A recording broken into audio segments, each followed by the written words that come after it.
Next part, hopefully the final one. People are picking apart at me.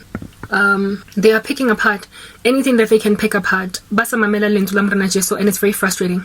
It's extremely rewarding to find out that somebody has been edified by the work I do. And the TikTok algorithm that doesn't push me ahead when I disable comments has made sure that I can get no reward for the work that I'm putting in. Last night I uploaded a 15-part series. It's actually a 19-part, but I was only able to upload 14 parts. And they've not gotten taken up because I have muted comments. Guys, and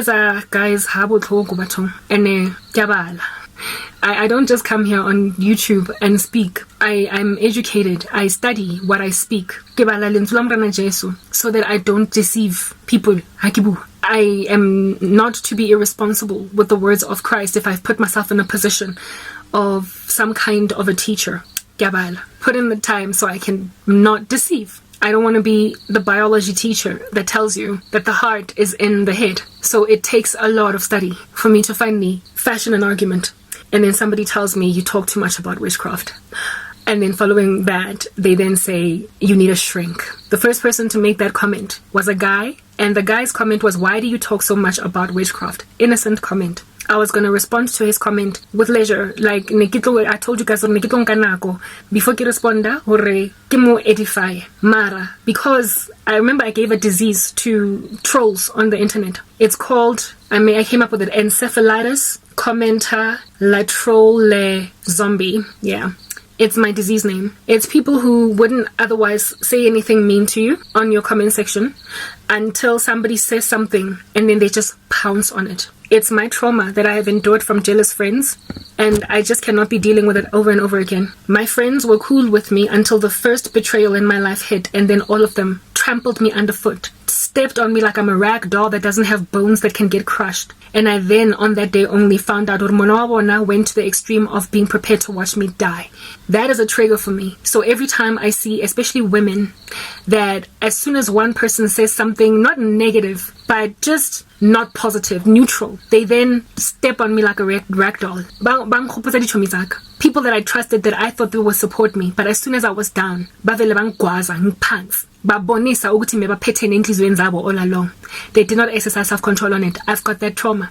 And every time I see it in my comment section, it's like all over again, I'm in 2014. All over again. I'm in that time where people that I trusted, that I thought were good, then all of a sudden,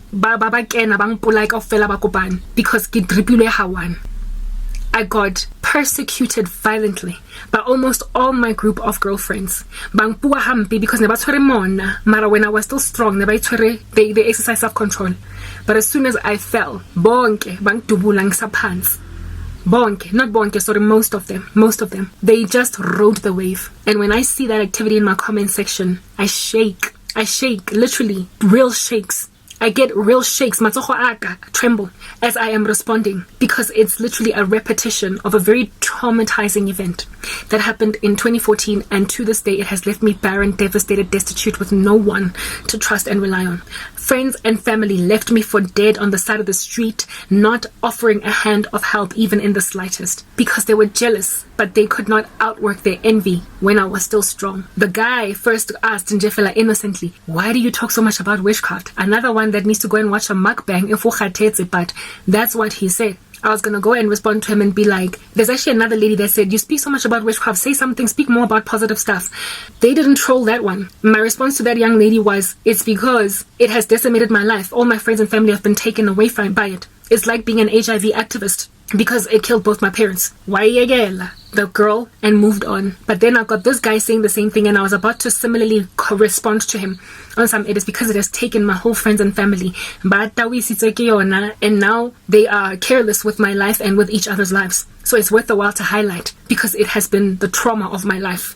Before I could even get to that young man to respond to him, a troll, one of those people that highlights for something, and as soon as a wicked comment, not a wicked, but a comment like that one, why do you speak so much about witchcraft?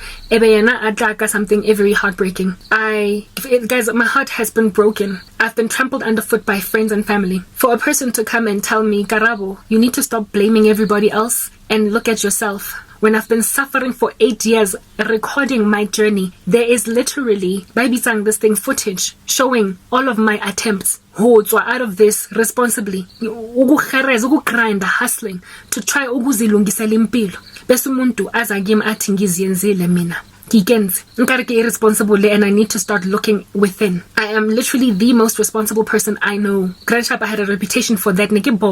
I've spoken about that in a video before. I was one of those goody two shoes batla go bora. Ko skolong every day ya lantse ona pula ke dutse ko North Taxi Rank ke batla o lofa ne ke ya skolong ke tshwere ke flu ho hobola ko classeng ha o tla etsa bana ba bang batla ho go balega the way o khotlolang ka teng mara ke ko skolong because I had a thing about education. Mosebetsing wa ka tsa mo botsang any of my bosses if I've ever been absent ko mosebetsing ka Monday ka babalas ke sa ke nne fela ke na le reputation ya go lofa ka di Mantaha because ne ke nwa ka Sunday. None of that. Ne ke driver from Hatfield, Pretoria all the way to Jan Smuts go Wits kilobala after a full day's work ke khathetse ke batla ya higher because I had studies part-time. I've always been so responsible to a point where nka o bora ne ke di type tsa go no. I don't know how many times I've been offered the drugs and I was like I don't want to mess up with my nasal passages. It's cool, I'll stick with the savannah. I've always been so responsible even as a kid, as a teenager. Ne ke sa take pride in banka skolo nthonyana tse jwalo nka o bora. And for me to be that kind of person, I've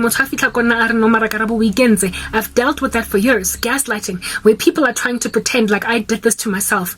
I did not just suddenly walk into the CEO's office and spat on his expensive shoe and then expected to keep my job. I was literally outed of my company, my organization, by a bunch of saboteur colleagues, and I've got exculpatory evidence to that nature that was ignored by the CCMA because of bribery and fraud that I can prove very damnably so in a court of law, and yet I was ignored. I'm just going to ignore it because these are the things that I have to deal with every day. That is what happened with my life. Do you understand? I was